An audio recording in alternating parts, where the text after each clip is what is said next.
Altıncı kısmet İmam Zülmayı muhterem'in cevabiyetinden mevzumuzda bolsa da'a yed'u lafzi Kur'an'da çağırmaklık manada mı ya ibadet manada mı? Nahmedu ve nusalli ala Resulil Kerim. Gurun idarlayan Müslüman'da olduğumuz mevzudan haberiniz var ki bir muhterem İmam Zülmayı'nın biri bir öz gurrunun 40 dakika 30 saniye gurrun bir fezai mezadi demin pakş edip tevessülün hakkında gurrun verecek deyip tevessülün nacaizleri de tevessülü caidet alacak olup bir sürü şubahatı irad ediptir. Bu şoň mebnasına göre gerekli bolly tagaza etdiler. Şu Müslüman doğumdan aytýan ýalňyş gurrunlaryna Hanefi mezhebe göre jogap bermekdir.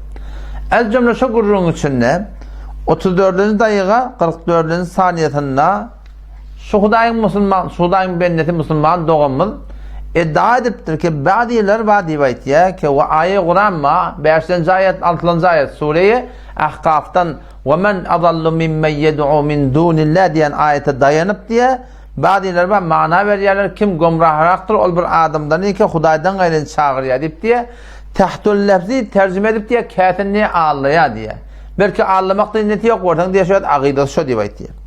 Ondan sonra da Hudaýdan gaýry çağırýar dip yed'unu diye çağırmak lafzy ýalýar. Halinki tamam müfessirler deyiptir diye kişi ya'budu ibadet ettiği manada diye müfessirler tefsir ettirler ama bunun ne kadar aramda gelen adamlar var tevhid yene burada deyip Hanefi mezhep deyip diye bula diye şonu diye lafzı ne ameliyat diye daayedunu çağırmak deyip manalıyarlar. Bu yeni bir gururun aytiya ki diye ya varhan diye Allah'dan çağırıyorlar diye Hudaý deyip çağırdı ya Hudaý deyip iddia etti diye ona haytan sözünün sonunda şun hakkında aydıptır eğer çağırmaklık mana alnata diye onu diye bizim diye işimiz kaçacak diye bizim hemmeceğimiz müşrik olacak hemmeceğimiz şeyle kafir olacak Müslüman kalmaya diyen gururun aytti. Hop muhterem İmam Zülmayı Türkmen Sehran İmam Zülmalarının biri Müslüman doğunum. İlerlekem men aydan gururun yanlışlığın hakkında adres vereyim sefene çelim aydeyin kitabına çelim aydeyin siz Müslüman doğullamında gidin ödünüz tahkik edin ve belki İmam Zülmayı muhterem hizmetler görmedik bu hata o da gidip de var aşağıya tahkik ettin gördün ki aytyan ki doğru mu ya doğru değerinin hakkında ilerlekem o da hani bir acayip burada teniki geliyarın zuret etiyarın ağlayarlar diye aytiyarın men Hanefi mezhebin kitabından Şafii mezhebin kitabından size aydıp vereyin keşi daayede lafızı çağırmak manada alıptırlamaya almaptırlamaya o zaman belli olar kimin ağlayarlar kimin ağlamayarlar. Awal baştan o bir aydan gurrun hakkında ki bir adam Allah'dan yani Hudaý deyip çağırtı yani şu ma'bud bilip çağırtı diye ayttığı ilah bilip çağırtı diye ayttığı ma'bud bilip çağırtı ilah bilip çağırtı on kim mürşiktirine kafirliğine şeki var. Bir de şöyle onu bütün Müslüman doğullamız bir tevcihat gerekli bir şubahat gerekli bir tevilatla bilen şu behvettin haletnevi qarahun qaqa yine burada ya Resulullah diye qiyışıp ketip yerler bir de şoları son ki tevcihat yanına bolandan şu doğruda şu halafı şerq şu bazı bizim ulamalar sonra şirk deyiptir nazaiz deyiptir etmelidik ketip yer eğer o naud billah ilahe ma'bud bilen mata ona kafirlere müşriklerine kim şek edecek Müslüman doğanım ondan sonra sen gurrun anırtında şu gurrun sonunda aytmaklan ki eğer çağırmaklık mana alnata bizim işimiz kaçacak, bizim müşrik olacak, Müslüman kalacak ki Müslüman doğum şunlar iddia etiyordun. Men inelekim tefsirden şunu aydıp verin, sen oturan adamdan otam hükmünü sen ödün bir daha. Ki sen şunları sen aytsın oraya, sen düşünsün oraya. Eğer lafzda da'a yed'uni çağırmak mana almaklık olan eğer var ahim şunu na'udhu billah Müslüman kalmayan mı onu sen şu bütün müfessirlere, bütün malakın Müslümanlara var na'udhu billah sen aytsın oraya biz onu Müslüman demeler ve Hudaý takkatın. Awal baştan vada barın okuyun tefsir Nur-i Kurdistan Dr. Mustafa Khurramdel Şafii mezhep şol 5.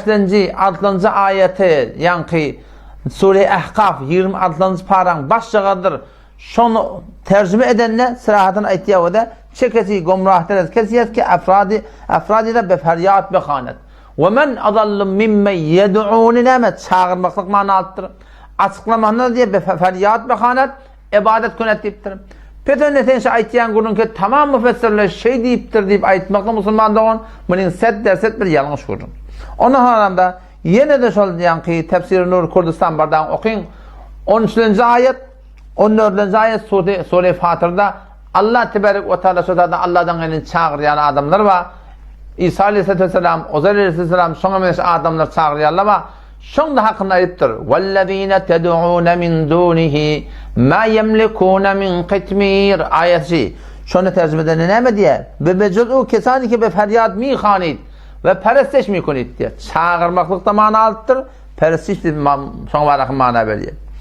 Toramda diýär: "In ted'uhum la yesma'u du'aakum." Eger şolar çağırsaňyz diýär, sizin çağırmaklaryňyzy eşitmeýärler diýipdir. Farsyny okyp berin. Eger anhana bara helle müşkilat bir giriftar ýa-hud be feryat be hanit. Ahuna gaýnalykyn wada çağırmaklyk mana alypdy. Şu musulman doganda. Şu müfessir Kur'an şi. Sen aýtmaklygyň kene o bile Allah kim allamalarynda ustada, kimin Allah ustada musulman dogan belli bolýar.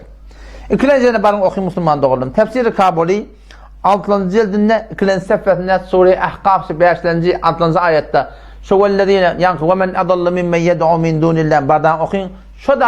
Şu taada da şu lafzy yed'uni çağırmaklyk manaly. Ya yanqi 13-nji ayet 14-nji ayetde de Sureyi Fatır'da da bardan okuyun 5-nji jildinde 175 sepetinde Sure yanqi tefsir-i Kabuli'de o taada şu taada aynen şu tefsiri Nur-u Kurdistan ýaly o da çağırmaklyk manany alýar. Nämeden? Lafda da'a yed'udan. Dogry öz zaýyny ibadetde mana alýar. Emma öz zaýyna çağırmaklyk hem mana alýar. Weltim muhterem men gurunga çeklemek o näparym çağırýar.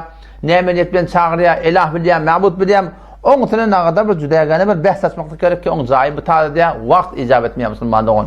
Emma muhterem imam zımga musulman doganım sen gelip şu bütün öňünde oturan adamlaryň arasynda gelip de şey diýmekdiň ki tamam müfessirsin da'a yed'uni ibadet mana alýarlar, bular çağırmaklyk mana alýar. Eger çağırmaklyk mana almawsa onu biziň adam musulman almaýar, biziň hemje müşrik bolýar, biziň başa gaýlaýar diýip aýtmaklygyň musulman dogan biziň asam türkmen birde watan näme ýawaty ganak diýär. Sen munyň gaty bir ýalňyş görüň. O şu görüň bilen musulman dogan belli bolýar. Kimin allaýarlygy musulman dogan. Bu fakat 2 tane kitapdan men adres verdim. Eger gerekli bolsa 22 tane belki dursun 50 tane tefsirden men var ahim şoň hakynda adres verip başarýan ki biziň müfessirlerimiz da'a yed'un özaýyna hewre açyklap musulman dogalym aýdypdyrlar ki çağırmak manada gelýär. Ondan soramda bu gurunga tokony emma imam zamaý muhterem musulman dogal men hawr näse açyk gurunma seni ki öd gurunlygda Mevlut Khani şu Murabbeje Türk meselelerini sabit etjek bolup men 1000 däne kitapda gördüm Mevlut Khanyň baglygyny. Mevlut Khanyň baglygyny 100.000 däne kitapda görende näme peýdasy bar. Wagty ki Hanefi mezhebi öyle bolmasa. Sen näme diýip jüret edip mesela musulman dogalymyny aýdyp başarmaýarsyň. Keşi Mevlut Khani diýen birda da Hanefi mezhepde bar. Ýönüşi edilipdi Mevlut Khani Hanefi mezhepde ýok. Şu kitapda ýok diýip sen näme aýdyp başarmaýarsyň?